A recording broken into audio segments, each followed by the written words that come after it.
Halo pemirsa Jabanusra, senang sekali saya Amelia Putri dapat kembali menjumpai Anda dalam program Jabanusra Sepekan. Sebuah program yang menghadirkan informasi menarik dari Pulau Jawa, Bali, dan juga Nusa Tenggara. Pemirsa, saat ini saya sedang berada di Museum Geologi Kota Bandung, yang memang di masa pandemi COVID-19 saat ini, Museum Geologi melakukan buka tutup layanan kunjungan untuk para wisatawan. Dan saat ini tengah menutup sementara kunjungan para akan datang ke Museum Geologi Kota Bandung. Di Jabanusra Sepekan kali ini, saya akan menghadirkan informasi menarik untuk Anda. Di antaranya nih, kalau Anda datang ke Kota Bandung, bandros adalah pilihan tepat bagi Anda untuk berwisata di Kota Bandung. Juga kalau Anda mampir ke Jawa Tengah, jangan lupa untuk singgah ke Wonosobo. Karena Wonosobo ini dikenal sebagai negeri dengan 1000 pesona. Lalu kita akan melihat bagaimana manusia yang hingga saat ini masih eksis untuk memproduksi tempe koro di Kulon Progo, Yogyakarta. Dan juga ada anyaman bambu disabilitas di Kabupaten Bogor. Nah, selain 4 informasi menarik tadi, masih ada nih beberapa informasi menarik lainnya yang akan kami hadirkan untuk Anda di Jabanusra Sepekan kali ini. Dan pemirsa, inilah Jabanusra Sepekan selengkapnya.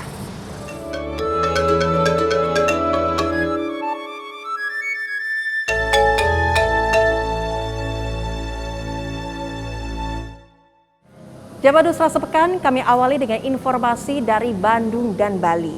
Kota Bandung akan selalu menjadi pilihan Anda untuk berwisata dengan segudang objek wisata yang menarik untuk Anda kunjungi. Terlebih jika Anda mengunjunginya sambil berkeliling dengan menggunakan bus bandros permen yang unik dengan warna-warni yang menarik. Kemudian di Bali ada rumah adat Bandung Rangki di Desa Pedawa, Kecamatan Banjar Buleleng yang memiliki arsitektur yang unik dan khas. Namun sayangnya saat ini bangunan tradisional tersebut sudah semakin langka.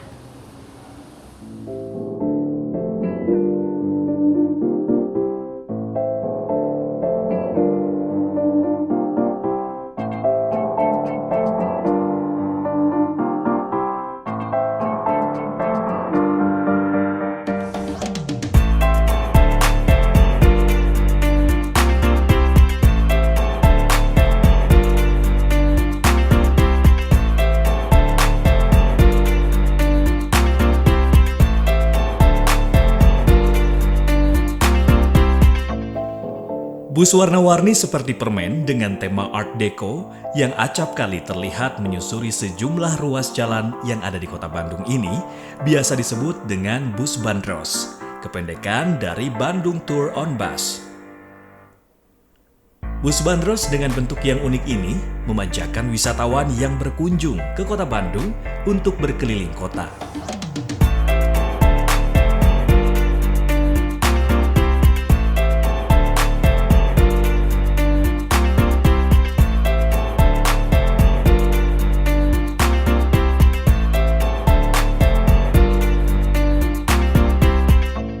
12 unit bus yang diluncurkan pada tahun 2014 dan dikelola oleh Badan Layanan Umum Daerah BULD UPT Angkutan Dinas Perhubungan Kota Bandung ini memiliki rute khusus selama PPKM yang melewati sejumlah tempat wisata di Bandung, mulai dari alun-alun Kota Bandung, Jalan Braga, Balai Kota Bandung, Jalan Dago, Gedung Sate, Museum Geologi, Taman Lalu Lintas, Jalan Asia Afrika, dan kembali ke alun-alun.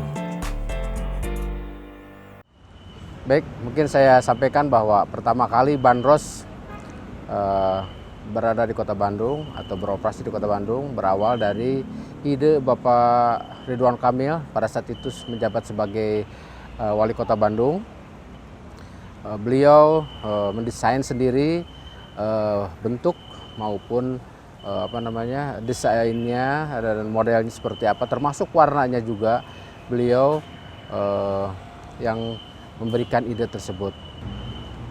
Bandros yang dioperasikan oleh UPT Angkutan Dinas Perhubungan Kota Bandung ini ada 12. Pada saat kondisi pandemi seperti saat ini rutenya dibatasi, hanya ada 2 lokasi titik pemberangkatan. Yang pertama adalah di Jalan Diponegoro seberang Museum Geologi, dan yang kedua adalah di alun-alun Jalan Asia Afrika. Bus bandros permen ini dilengkapi dengan pemandu wisata yang piawai menjelaskan tempat sejarah atau tempat wisata lainnya, agar wisatawan mengenal kota Bandung lebih dalam. Pemandu akan memperkenalkan nama jalan dan sejarahnya, seperti asal-usul jalan dan kisah setiap objek wisata. Mengenal kota Bandung lebih dalam juga menjadi daya tarik tersendiri bagi tim Jabanusra TVRI yang datang dari TVRI Yogyakarta, DKI Jakarta, Jawa Tengah, Jawa Timur, Bali, Nusa Tenggara Barat, Nusa Tenggara Timur, dan tentu saja termasuk dari Jawa Barat yang menikmati kota Bandung dengan bus bandros permen.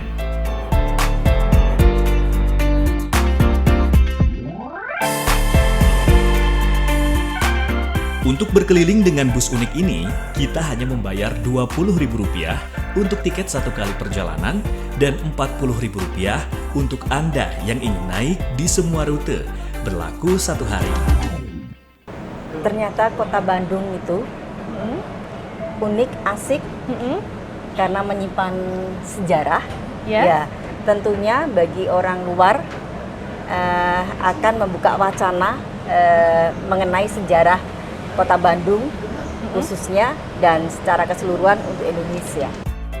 Meski bentuknya mirip bus Tempo dulu di Eropa, namun kenyataannya bus bandros permen asli buatan lokal dan dibuat oleh salah satu bengkel di kota Cimahi yang juga memproduksi bus wisata untuk daerah lainnya seperti Jakarta. Bus bandros permen bisa menjadi pilihan menarik kan untuk berkeliling Bandung dengan biaya relatif murah.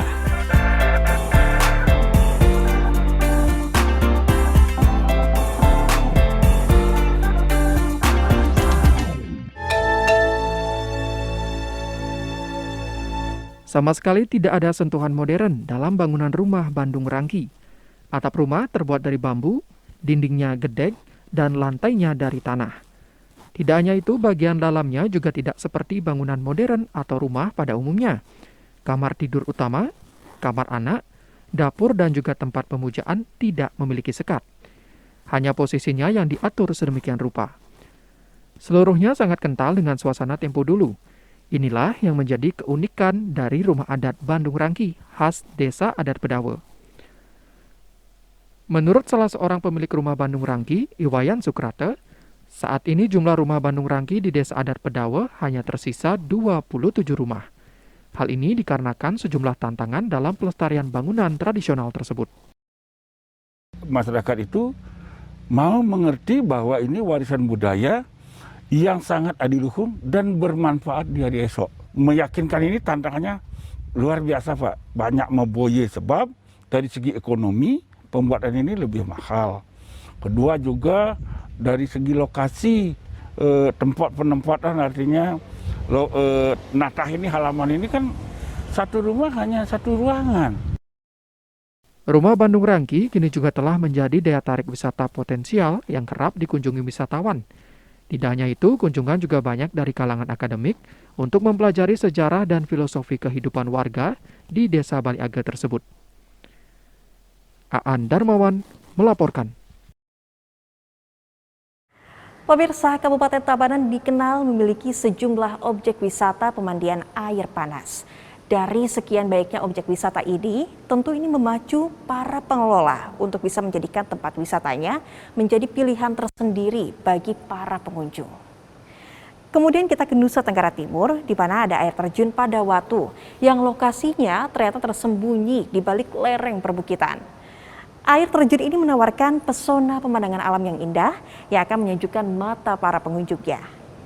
Kita mampir ke Desa Wisata Ende di Nusa Tenggara Barat, pemirsa, di mana desa wisata ini juga turut merasakan dampak positif dari adanya ajang balap MotoGP. Terbukti dengan meningkatnya kunjungan untuk wisata, juga pesanan paket perjalanan untuk wisata di Desa Wisata Ende. Dari sekian banyak objek wisata air panas yang ada di Kabupaten Tabanan, salah satunya adalah objek wisata pemandian air panas Angsri. Pemandian ini yang dibangun tahun 2007 memiliki keunikan tersendiri dari pemandian air panas alami Pulau Bali yang lainnya. Keunikan dari Angsri Hot Spring terlihat sangat jelas pada desain kebun yang tertata rapi dan tempatnya berterasiring. Pada areal kebun terdapat berbagai tanaman seperti pohon kelapa, tanaman pakis, dan tanaman rumput hijau. Pemandangan tebing dan hamparan persawahan dengan menelusuri jalan setapak hampir ratusan meter. Pengelola air panas Angsri, Wayan Sukade, mengatakan keunikan dari lokasi pemandian air panas alami Angsri yang tata letak bangunannya menyatu dengan alam sekitar dengan berbagai fasilitas kolam, mulai kolam untuk anak-anak hingga dewasa dan beberapa ruangan kolam khusus berendam bersama keluarga.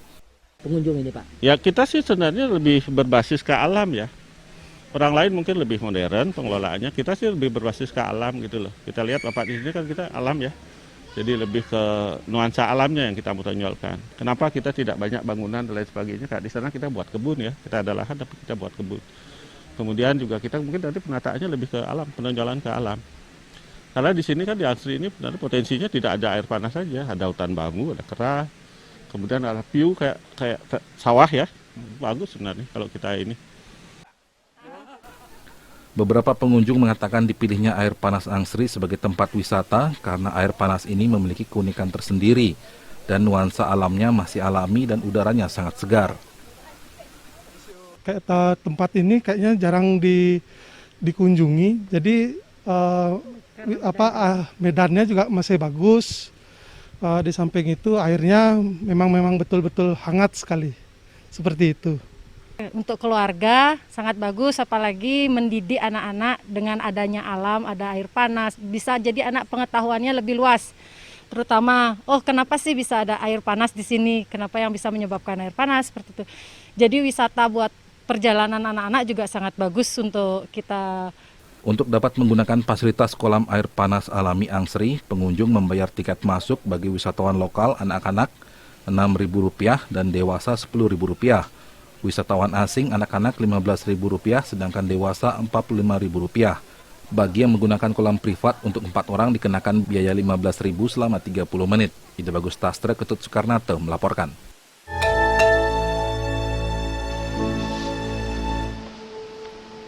Kabupaten Ngada tidak henti-hentinya menawarkan pesona keindahan alam yang luar biasa, serta sangat cocok untuk pengembangan pariwisata demi menambah devisa untuk negara dengan menjadikan Kabupaten Ngada sebagai destinasi pariwisata internasional. Salah satu destinasi baru yang ada di Kabupaten Ngada adalah air terjun Padawatu atau air terjun Jembatan Batu, yang menawarkan pesona keindahan alam yang masih sangat natural dan asli, dengan dibalut kabut tipis, serta hijaunya pepohonan sepanjang jalan menuju ke air terjun Padawatu.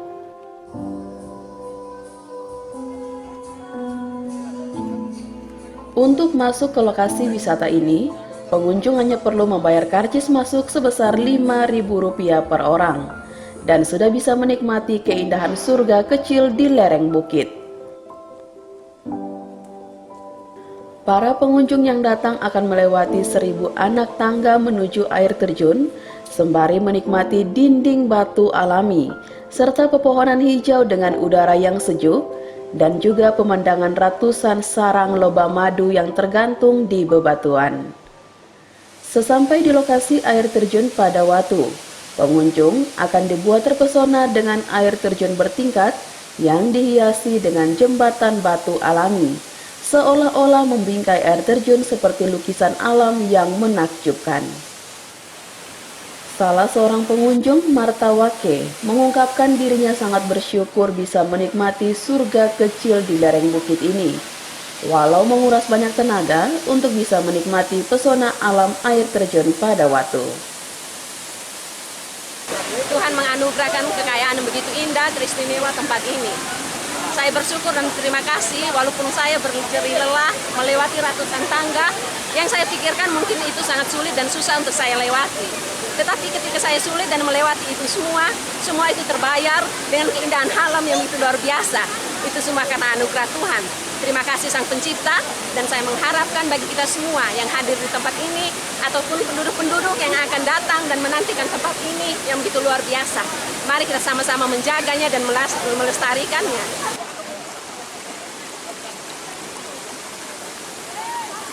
Sebagai destinasi pariwisata baru, Air terjun pada Watu hanya berjarak kurang lebih 15 km dari kota Bajawa, ibu kota Kabupaten Ngada. Para pengunjung bisa mendatangi lokasi ini dengan menggunakan kendaraan roda 4 maupun roda 2, serta sangat cocok bagi pencinta alam dan aman untuk dikunjungi. Inilah suasana Desa Adat Sasak Ende yang terletak di Desa Sengkol, Kecamatan Pujut, Lombok Tengah. Di desa ini, wisatawan disuguhkan sebuah keunikan pariwisata yang berbeda. Di sini terdapat sedikitnya 135 jiwa yang terdiri dari 30 kepala keluarga yang hingga kini masih memegang teguh warisan budaya peninggalan nenek moyangnya. Selain masih tinggal di rumah adat yang lantainya dipel menggunakan kotoran sapi, di seputar Desa Adat Ende juga masih tampak sejumlah pengrajin kain yang menggunakan cara tradisional atau dikenal sebagai kegiatan gesek oleh masyarakat suku Sasak. Untuk berwisata serta mengenal adat istiadat Desa Ende, wisatawan tidak membutuhkan biaya mahal. Di sini, pemandu wisata tidak mematok tarif apabila para wisatawan ingin membutuhkan jasanya. Demikian pula tidak ada tiket masuk yang harus dibayar. Cukup memberi seikhlasnya pada kotak-kotak yang tersedia. Salah seorang pemandu wisata desa, Amba Alvin, mengatakan, momentum balap MotoGP dan WSBK beberapa yang sedang berlangsung dan telah terselenggara berkontribusi menggerakkan ekonomi kerakyatan dan berdampak positif bagi pengembangan pariwisata di kampungnya. Sebelumnya, kondisi tingkat kunjungan diakui mengalami mati suri karena pandemi COVID-19. Amba Alvin menyebut, hingga hari ini sudah ada ratusan pesanan yang masuk untuk berwisata. Selain menawarkan aneka ragam kearifan lokal, di Desa Ende wisatawan juga bisa membeli berbagai produk buatan tangan. Mulai dari yang termurah, gelang seharga 20 hingga 50 ribu rupiah, atau kain songket dengan motif suku Sasak yang dibanderol 300 ribu hingga jutaan rupiah. Amba Alvin berharap event MotoGP dapat berjalan dengan sukses. Dirinya juga mengajak para wisatawan yang datang ke Lombok untuk mampir ke desanya, guna menikmati berbagai atraksi budaya eksotis yang kini sulit dijumpai di kota-kota besar. Azizam Zulkarnain, TVRI Nusa Tenggara Barat, melaporkan.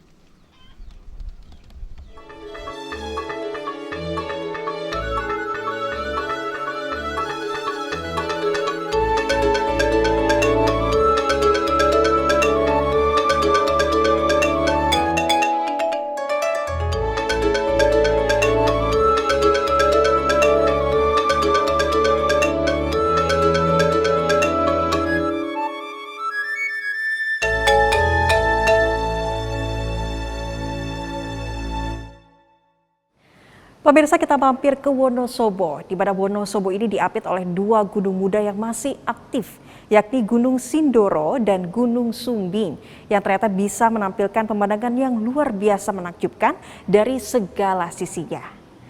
Kemudian kita ke Kabupaten Lombok Timur, di mana ini puluhan masyarakatnya beramai-ramai untuk mengubah rumah mereka menjadi homestay. Mereka berharap kunjungan wisatawan yang tengah padat di Lombok Tengah bisa dialihkan ke sejumlah desa wisata yang ada di Kabupaten Lombok Timur.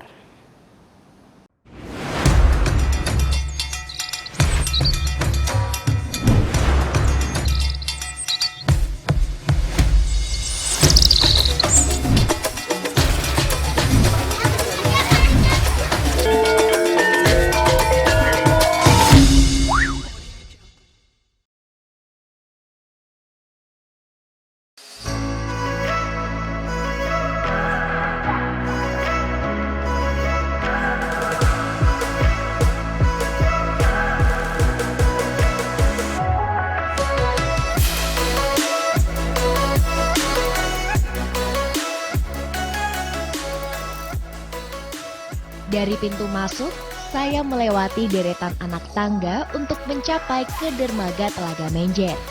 Telaga Menjer terletak di antara Desa Marun dan Desa Tlogo, Kecamatan Garung, Kabupaten Wonosobo.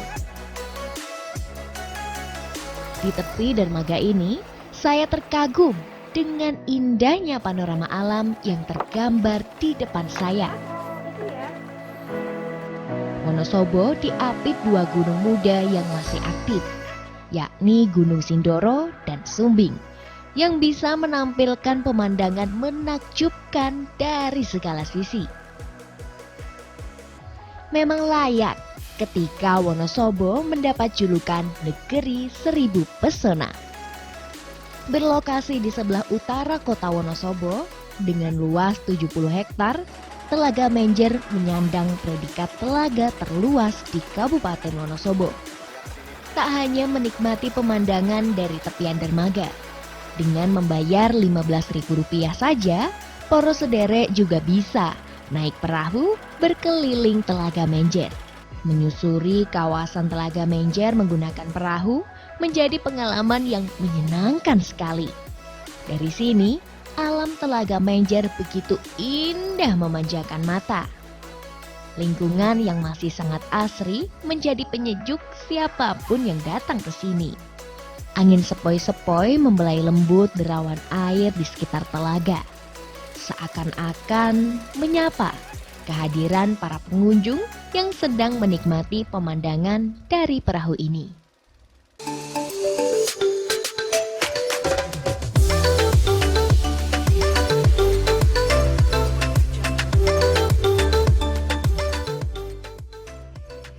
Setelah naik perahu, poros sederek bisa mengunjungi area swafoto hanya dengan membayar Rp5.000. Berfoto dengan latar belakang telaga dan hamparan Gunung Sindoro dan Sumbing tentunya akan menjadi memori menyenangkan saat mengunjungi Telaga Menjer.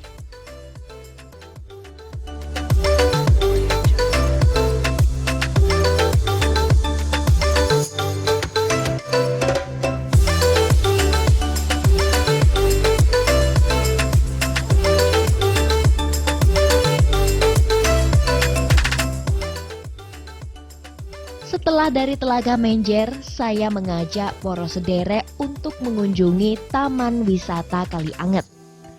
Poros sederek bisa mengunjungi objek wisata satu ini dengan menempuh waktu sekitar 10 menit dari pusat kota menggunakan kendaraan. Di kawasan Kalianget, ada hutan kota yang masih banyak dinaungi oleh pepohonan besar. Suasana teduh, rindang, serta udara yang sejuk menjadi nilai tambah bagi poros sederek yang jenuh dengan hiruk-pikuk kota.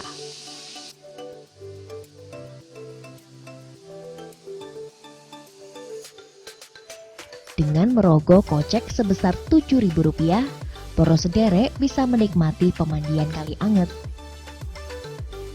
Sejak pandemi, pembatasan pengunjung dilakukan maksimal hanya 50 orang setiap sesinya. Nah, istimewanya, pemandian air hangat yang mengandung belerang ini sangat cocok untuk relaksasi dan media pengobatan, khususnya untuk penyakit kulit. Selain pemandian air hangat, di sini juga ada kolam renang dan wahana air yang banyak dikunjungi keluarga dan anak-anak kecil. Jadi, bisa menjadi salah satu solusi yang menguntungkan, bukan? Sampai saat ini, Taman Rekreasi Kalianget masih menjadi salah satu primadona wisata di Kabupaten Wonosobo.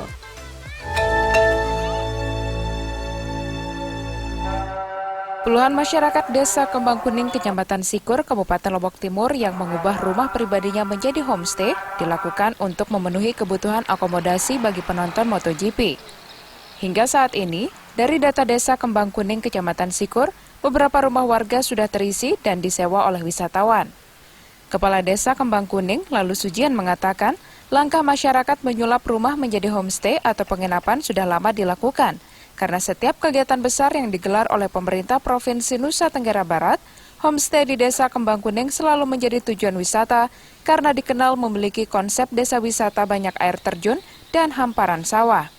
Sujian menjelaskan kebanyakan pemilik rumah secara langsung menjadi pemandu yang bisa mengajak tamu ke objek wisata maupun melakukan kegiatan-kegiatan masyarakat seperti panen padi, begabah, hingga memasak biji kopi. Partisipasi masyarakat, keterlibatan daripada masyarakat. Karena kita di Desa Kembang Kuning tidak ada investor ya.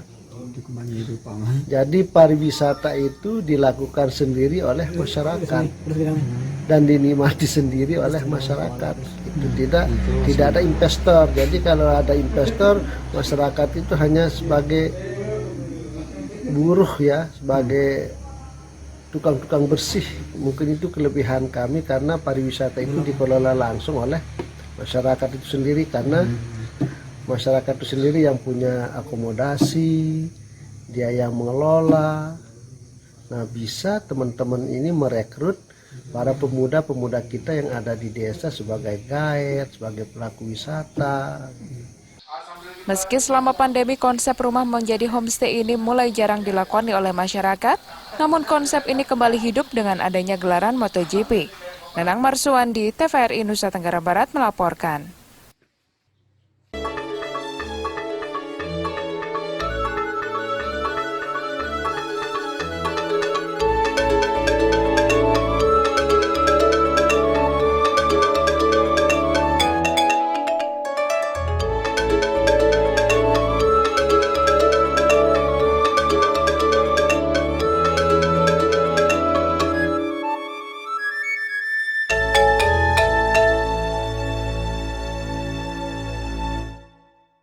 Pemirsa, keterbatasan ekonomi tidak menjadi kendala untuk pasangan lansia di Kulon Progo, Yogyakarta untuk tetap bekerja.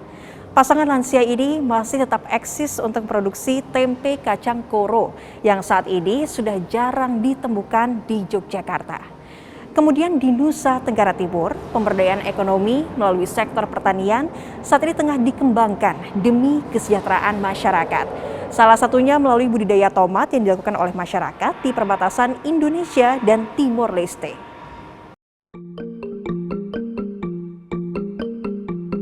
Di rumah kayu sederhana berdinding kepiok dan beralaskan tanah di Pedukuhan Tileng, Kelurahan Pendawarejo, Kiri Mulyo, Kulon Progo, Yogyakarta inilah pasangan Kertodinomo dan Saminem tinggal. Pasangan yang sudah menginjak kepala 7 ini tetap tak mau menyerah dengan keadaan. Perputaran roda kehidupan telah mereka jalani dan generasi silih berganti. Namun profesi sebagai pembuat tempe kacang koro tetap setia mereka nikmati. 15 tahun sudah Mbah Kerto mengolah biji kacang koro menjadi tempe yang kemudian dijual keliling kampung ataupun ke pasar tiap Wage dan Legi pasaran Jawa. Meski hanya mendapatkan hasil tak seberapa, uang hasil penjualan tempe ini dirasa cukup untuk menutup kebutuhan mereka berdua. Tangan yang sudah berkeriput tetap lincah memilah dan memilih biji koro yang akan dijadikan bahan untuk membuat tempe.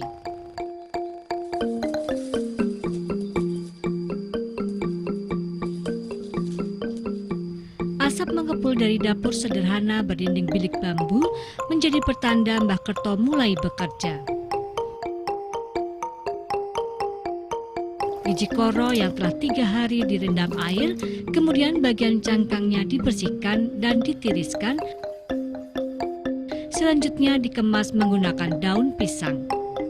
Sebelum dikemas, koro yang telah memutih ini kemudian ditaburi laru atau ragi khusus agar siap dijual menjadi tempe koro ke pasar pada esok harinya. Di usia senja, Kertodinomo dan Saminem ini hanya mengandalkan pendapatan mereka dari pembuatan tempe koro ini. Mereka memilih koro sebagai bahan bakunya, lantaran harganya yang jauh lebih murah, yakni antara 9 hingga 10.000 rupiah per kilogramnya. Tempe koro buatannya biasanya diantar ke pasar Kenteng dan Nanggulan, pada pasaran Wage dan Legi. Karena pembuat tempe koro kini sudah mulai jarang, tempe buatannya ini selalu habis terjual dan mengantongi pendapatan antara 60 hingga 80.000 rupiah. Buatan damel tempe delik yang apa mbak? Yang apa? Baunya buatan sakit. Buatan kuat gitu. Nggih. Terus niki nek tempe koro per kilo ini pinten sakniki? 9.000. 9.000. Nggih, 9.000. Nek tempe delik ini? Kali 11. Luwih murah mriki nggih. Nggih. Terus nek sadeane ten pundi mawon, Mbah? Nek ten Kenteng kok. Pasar nggih. Nggih. Lagi-lagi nek ten Kenteng. Nek sedinten saged damel pinten? Nggih. Niki mangke le rampung nggih. jam kali welas rampung kok. Pinten kilo niku sehari? Sekawan kilo. Sekawan kilo. Niku telas terus nggih Bang nggih? Telas. Biasanya sing numbas tiyang pundi mawon? Nggih, kathah kok. Masih memilih tempe koro ini? Soalnya lebih bersih, rasanya lebih enak dan dipelocotin satu-satu pakai tangan, Mas, nggak jinjak pakai kaki. Lebih sehat jadinya. Lebih sehat ya. Kalau untuk harganya? Untuk harganya relatif lebih murah, soalnya 1.000 dapat 4. Kalau yang kedelai berapa? Yang kedelai sekarang 1.000 dapat 2. Satunya 500 itu bungkus nganu pakai godong. Jadi memang untuk alternatif pas ya Mbak ya? Iya. Iya. Kalau dari sisi rasanya Mbak? Enak, soalnya lebih bersih.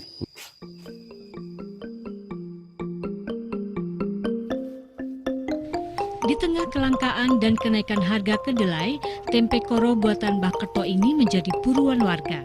Selain karena harganya yang jauh lebih murah, tempe koro buatan Mbah Kerto ini juga dikenal gurih dan cocok untuk dijadikan tempe bacem ataupun goreng. Berbeda dengan tempe pada umumnya yang berbahan kedelai impor dengan harganya naik turun, harga kacang koro sebagai bahan baku membuat tempe koro relatif stabil, murah, dan masih banyak dibudidayakan warga di Kabupaten Kulon Progo. Saat ini harga kacang koro di kisaran 9 hingga 10.000 rupiah per kilogramnya. Seiring perkembangan zaman, profesi membuat tempe koro kini sudah lirik.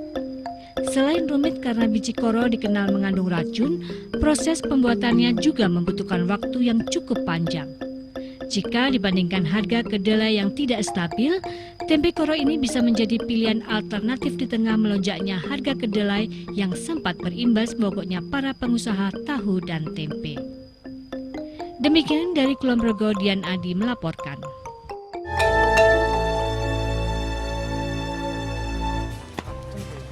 Inilah hamparan lahan kosong yang disulap menjadi lahan budidaya tomat di Desa Takirin, Kecamatan Tasifeto Timur, Kabupaten Belu. Lahan berukuran 70 are ini sebelumnya merupakan area persawahan yang kemudian diolah kelompok tani Sukamaju untuk dijadikan lahan pertanian tomat. Di lahan ini kelompok tani Sukamaju telah menanam sebanyak 17.000 pohon tomat.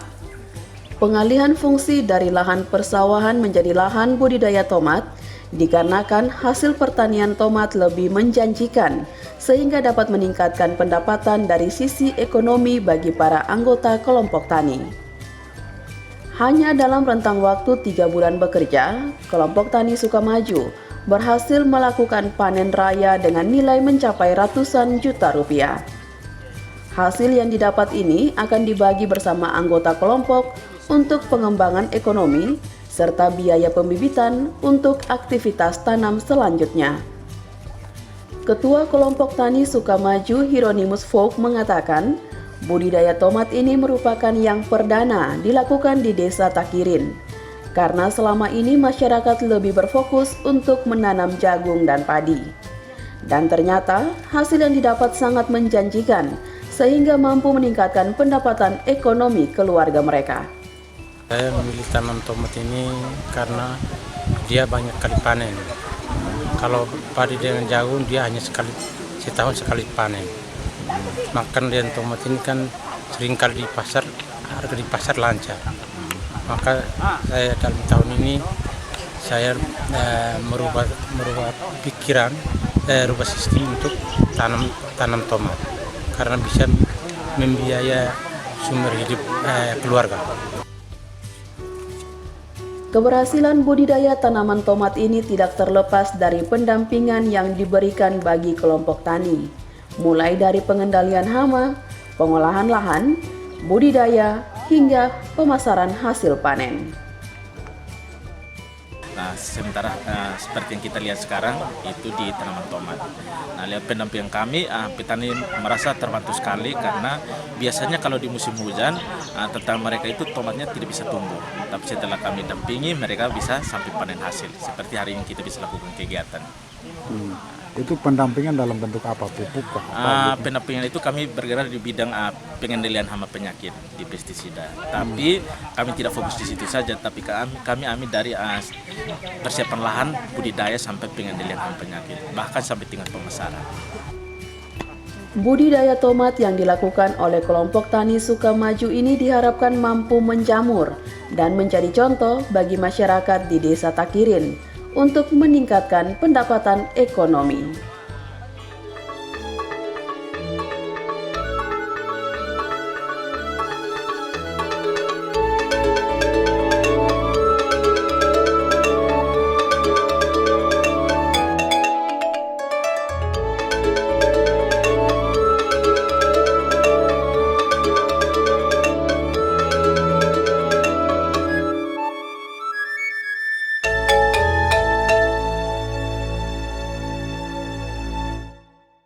Pemirsa, pandemi COVID-19 tentunya mengubah segala macam aktivitas yang biasa kita lakukan.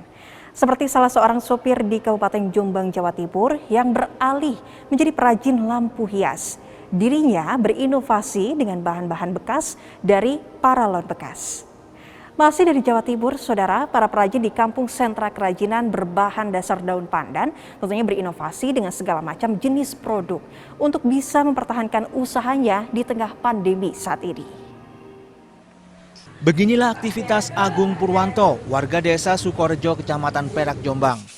Pipa paralon bekas yang didapat dipilih satu persatu sesuai keinginannya. Pipa paralon yang berdiameter 10 cm ataupun yang berdiameter 12 cm dipotong dengan mesin gerenda mini.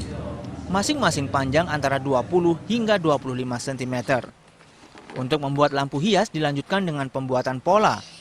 Setelah pola selesai dilanjutkan dengan pengukiran sesuai pesanan konsumen, seperti binatang kupu-kupu atau tokoh kartun.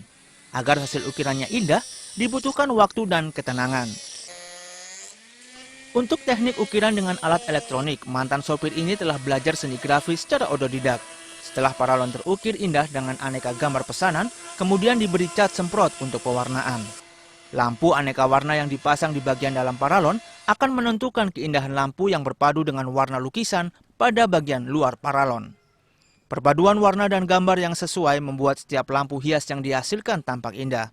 Lampu-lampu hias buatan Agung Purwanto ini telah terjual ke sejumlah daerah di Jawa Timur dan Jawa Barat. Sehingga kini penghasilannya lebih dari 5 juta rupiah per bulan. Karena setiap hari bisa menghasilkan rata-rata 15 karya dalam bentuk ukiran aneka gambar sesuai pesanan. Sedang harga jualnya mulai dari Rp60.000 hingga ratusan ribu rupiah per buah. Memang dari awal saya ini memang punya sedikit seni dalam arti bisa membuat, bisa melukis, bisa buat apapun yang untuk bisa saya karyakan. Meski permintaan pasar sudah cukup besar, namun Agung Purwanto belum mempekerjakan orang lain. Sehingga seluruh proses pembuatan lampu hias dari paralon bekas dikerjakan sendiri. Dari Jombang, Hari Sukemi melaporkan.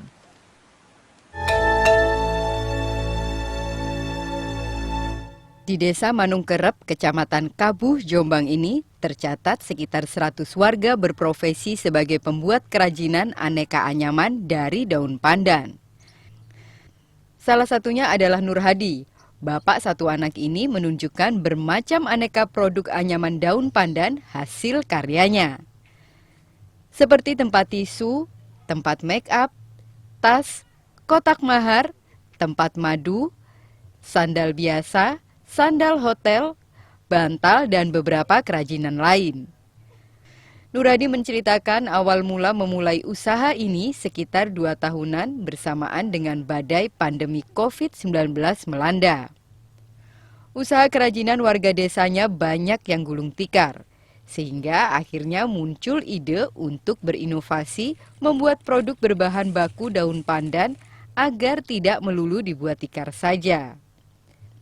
Dalam menjalankan usahanya, Nur Hadi menemui sejumlah kendala, di antaranya faktor pemasaran, minimnya inovasi produk, serta pengolahannya yang masih manual. Sebab untuk pengolahan bahan baku terbilang cukup panjang, mulai dari memilih daun pandan yang berkualitas, memotong, memisahkan duri, dan dipotong kembali dalam bentuk ukuran lebih tipis, serta dijemur. Sementara itu, untuk pemasaran produk karya Desa Manungkerep sudah menjangkau sejumlah kota besar seperti Surabaya, Sidoarjo, Malang, Kalimantan, Papua, dan terakhir bekerja sama dengan penjual souvenir di sirkuit Mandalika. Hingga saat ini omset per bulan sudah menyentuh kisaran 15 juta rupiah. Untuk omset, alhamdulillah semakin kesini dari awal kita berdiri semakin naik. Untuk omset 1 bulannya sampai saat ini kita kurang lebih sekitar 15 juta per bulan.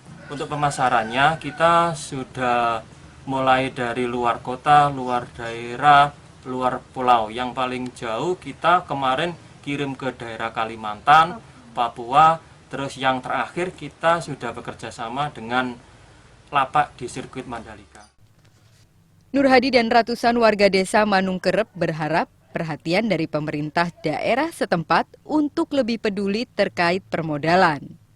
Agar usaha para perajin bisa berkembang dan tradisi warga yang sudah turun-temurun memproduksi aneka anyaman daun pandan tetap lestari.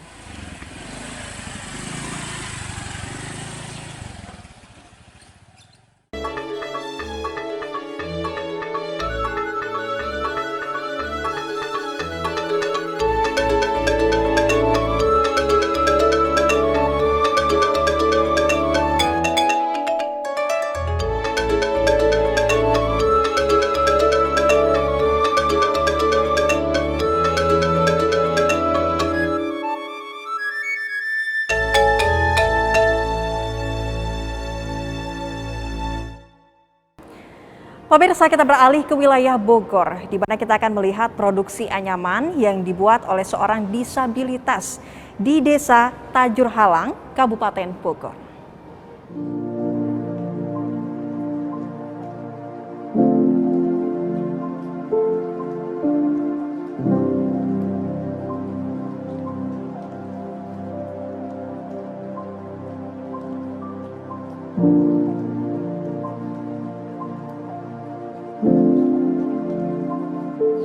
Pemirsa, Anda pernah menganyam? Nah, tahukah Anda, anyaman adalah serat yang dirangkai menjadi benda yang kaku. Biasanya berupa kerajinan atau perabot.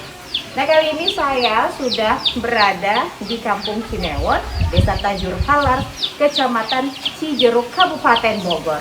Uniknya dan jadi spesial, anyaman bambu di sini dihasilkan oleh seorang disabilitas. Seperti apa proses dan hasilnya? Ikuti perjalanan saya, Ayu Nitria.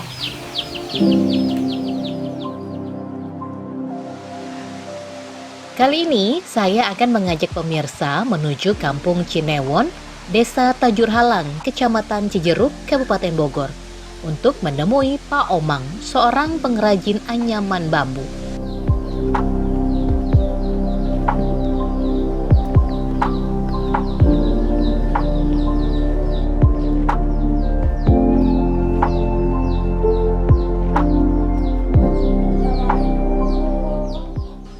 Meski dengan keterbatasan fisik yang dimiliki sebagai penyandang tunanetra, Pak Omang mampu membuat anyaman bambu secara manual.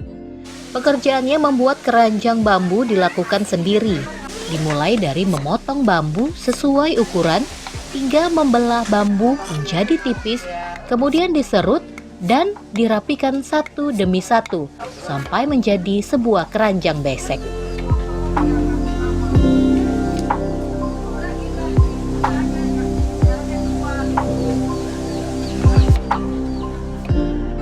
Karena punya keinginan untuk itu sehari karena punya penghasilan, jadi ada keinginan gitu, gimana caranya gitu supaya bisa menghasilkan. Oh, sebelumnya apa nih Pak Omang? Hah? Sebelumnya? Sebelum menekuni anyaman bambu? Harus sih langsung belajar ini Bu, langsung belajar ini.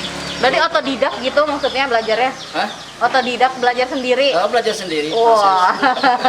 Tapi ini kan kerajinannya kan dipilah dulu. Nah, ini gimana Pak Omang akhirnya bisa tahu nih bentuknya? Pakai perasaan ini tangan, jadi kerabat ya, bisa membedakan yang bagus yang jelek. Emang kenapa ada kalau kualitas yang bagus sama yang jelek ke pengaruhnya ke hasil?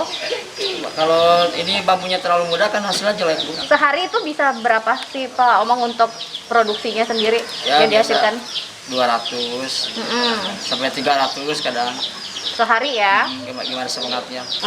Pak Omang, harapannya ke depan gimana sih Pak Omang dengan hasil karya keinginannya Pak Omang ini terhadap anyaman bambu hasil Pak Omang ini? Ya harapan saya bambu sih. Hasil basicnya gini-gini aja bukan, soalnya hasilnya kan nggak meningkat-meningkat. Kalau misalkan kalau ada yang ngasih modal sih mau sekarang bisa usaha, kadang kerjain orang gitu. Karena nggak punya modal ya udah. Maunya itu lebih berkembang lagi ya? Lebih berkembang. Soalnya kalau modalnya bikin biasa kan nggak perlu banyak-banyak Bu. Pak Omang yang berusia 42 tahun mengalami kebutaan sejak usia 3 tahun. Pekerjaannya membuat kerajinan anyaman bambu dimulai sejak tahun 1998. Meski dengan kondisi penglihatan yang tidak normal, namun ia tetap dapat bekerja untuk menghidupi diri sendiri dan keluarga. Dalam sehari, Pak Omang mampu menghasilkan 200 keranjang besek yang masing-masing dijual kisaran 17.000 untuk 100 buah keranjang besek. Perhatian pemerintah kepada Pak Omang sebagai disabilitas dan pengrajin anyaman bambu juga mendapat perhatian dari pemerintah setempat.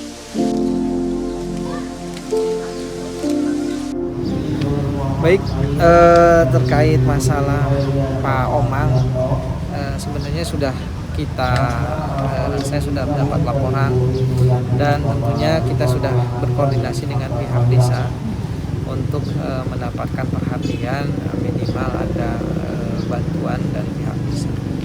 Dan kami juga sudah laporkan ke pihak Dinsos atau Dinas Tenaga Kerja terkait masalah Pak Omang, dan tentunya ini sebuah sosok yang luar biasa ya di tengah keterbatasan Pak Omang dalam melakukan aktivitas, tapi masih bisa berkarya untuk membuat sebuah kerajinan untuk kemasan ikan. Dan memang di kita banyak kerajinan kemasan untuk ikan bahan dari bambu, dan salah satunya adalah Pak Omang.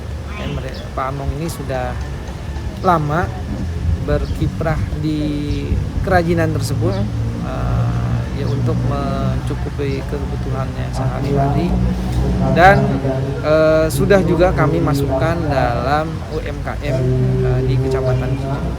Dan mudah-mudahan dengan UMKM ini tentunya bisa memperluas pangsa pasar untuk Pak Omang, dan kami tentunya akan berupaya mengutamakan Pak Omang.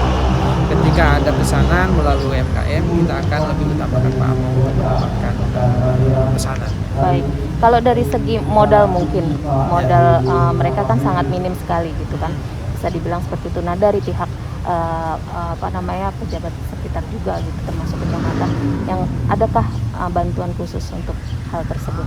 Baik, untuk sementara kan kami sudah melaporkan, tinggal menunggu hasilnya seperti apa dari pihak kabupaten. Tapi untuk mengantisipasi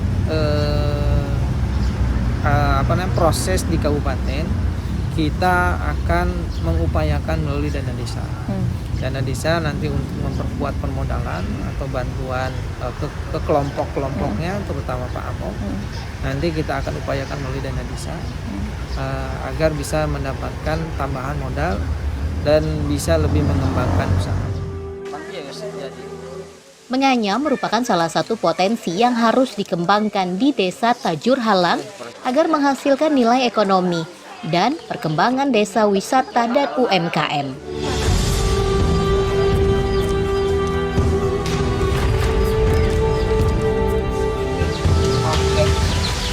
Nah, pemirsa, menganyam merupakan suatu hal yang harus diketahui dan dipelajari sehingga bisa menjadi sumber mata pencarian seperti yang dilakukan oleh Pak Omang. Beliau tidak berpangku tangan tapi berusaha untuk bisa menghidupi diri sendiri dan keluarga. Untuk itu, jangan pernah menyerah. Demikian perjalanan saya hari ini. Sampai jumpa. Udah selesai aja, Pak.